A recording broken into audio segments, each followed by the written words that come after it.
Welcome back to Inside Wire, and today we're going to take a look at TP-Links VIGI CCTV system. Now, they do have a consumer grade lineup where there are some other cameras available, but this is from their business range. And we're going to have a look at these two cameras just here and the 8-port NVR. If you are new here, remember, hit that subscribe button, and if you want to support the channel, the links are down in the description below to these products. First, let me give a big thank you to LinITX for sending me this to review, so you can go ahead and purchase these products directly from them as well. In front of us here we have a turret camera and a bullet camera and an 8-port NVR. So let's go ahead and have a quick look at what comes inside the box. But just before I do, one thing I want to note is this is a night vision camera, but TP-Link do have a color night vision range coming soon as well. So if that's something of interest to you, keep that one in mind. First, we're going to take a look at the NVR. So as I mentioned, it's H.265. It has smart detection, so we're going to take a look at how easy that is to set up. Two-way audio. It uses 80 megabits per second bandwidth, which is sufficient apparently enough for 4 8-megapixel cameras. It uses ONVIF, and you can store up to 10 terabytes of data on here. We'll have a look at the easy management setup and see how well that works. Inside the box we have the NVR itself, so we have USBs on the front, we have a network cable on the back, HDMI, VGA and audio as well, and if you want to ground it you have that option just there as well. One thing that would be good is actually if they included the PoE switch just here, so you just need this unit, you don't need to get yourself an additional switch. We have a power cable and we have a mouse. Now I guess using that, because there's no PoE on here, they have the option to keep it down to a 12-volt power supply. Next we have the turret camera, so again night vision, PoE, IP67 and remote monitoring on here. One thing I'm actually interested in is I want to take a look at the smart IR. I want to see how well this works because it keeps the object from being under-rendered when it's far away and not overexposed when it's close up, which we've seen on a lot of night vision cameras. So I want to see how well that actually works. This is the turret camera, so fairly big in size in terms of what it is. It is made of plastic, but on the flip side of that is it's very light. There's not a lot to this at all. We have the connections on the back for the stands, and I'm assuming just this part here is the stand. Yep, so we have that just here, and we have some screws to go with it as well.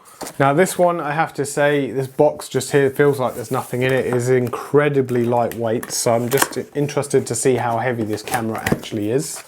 We have a mounting guide and the camera itself. So this camera, as I mentioned, is incredibly light. It's probably one of the lightest cameras I've ever held in terms of CCTV. Again, made of plastic. So first we'll go ahead and get this set up on the NVR, have a look at some of the options around the NVR, and then we'll go ahead and set them up outside. Here is a quick look at the overview of the two cameras I have set up. They're very similar in terms of where they're pointing to, but this is the NVR itself. Now if we right click, we have the different screen options at the top. We can switch the camera images, we can go to 24-hour recording or motion detection recording. With a quick press of a button you can choose between the two options just here. We have the playback options, and on here it allows you to select the channel, time and date, and you can then do a playback. Just by right clicking you go back. We can add a camera, go to recording controls, settings, log and help. So the main thing we want to have a look at probably is the settings. Now in here at the top we have camera, pan and tilt, storage, event, network, cloud services and system. You can see the two cameras we have down here, and we have some options here in terms of the display and the settings, how clear you want the image. Pan and tilt is not available because these aren't pan and tilt cameras.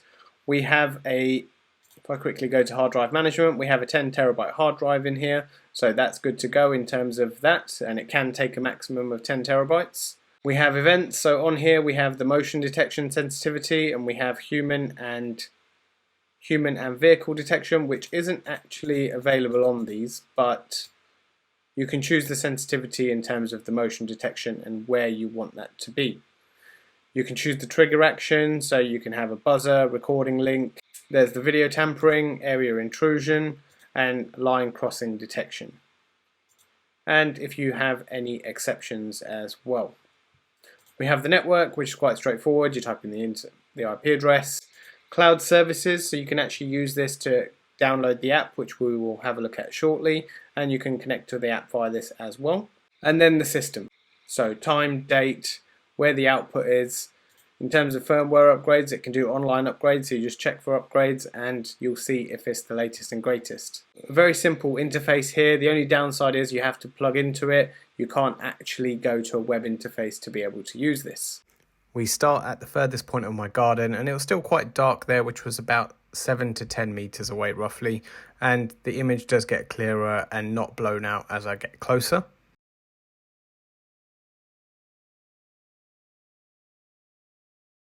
And then we move to, again, the other bullet camera, which has a slightly wider viewing angle. And you can see it does show the figure a little bit further away.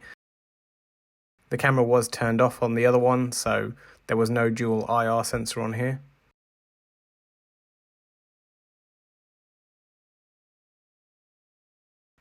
And then we move to the daytime test, where you can see me walking across with a license plate, fairly clear. And again, walking from the furthest point, again, roughly 7 to 10 meters away, walking closer and closer. Here we are again, walking across with the license plate. This is the bullet camera, which is slightly wider.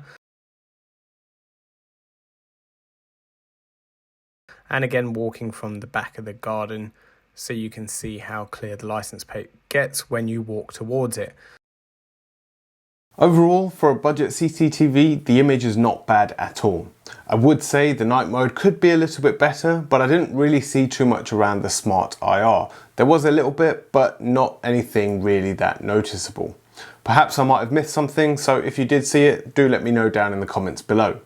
A couple of things I would improve is the fact that there is no audio on these cameras. Now, this almost feels pretty much standard with most cameras nowadays, especially the consumer ones. I know this is their business range, but it is very common.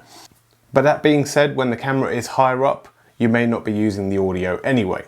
Another thing that was a bit of a pain was taking the data off. I'm primarily a Mac user. There is no app for it and there's no web interface, so I had to try and go onto the NVR and plug in a USB. But unfortunately, it wasn't really that straightforward or even having it. So I dug out my Windows laptop, installed the app that's available, and then it was really easy and simple. There is a mobile phone app, which is very simple and easy to use as well. You can view the live cameras and also playback as well, and you can download from here as well, but it downloads it to your phone. This could be improved to incorporate some of the settings also within the app, so you don't need to go directly onto the NVR or the app. So that's something for TP-Link to do in the future.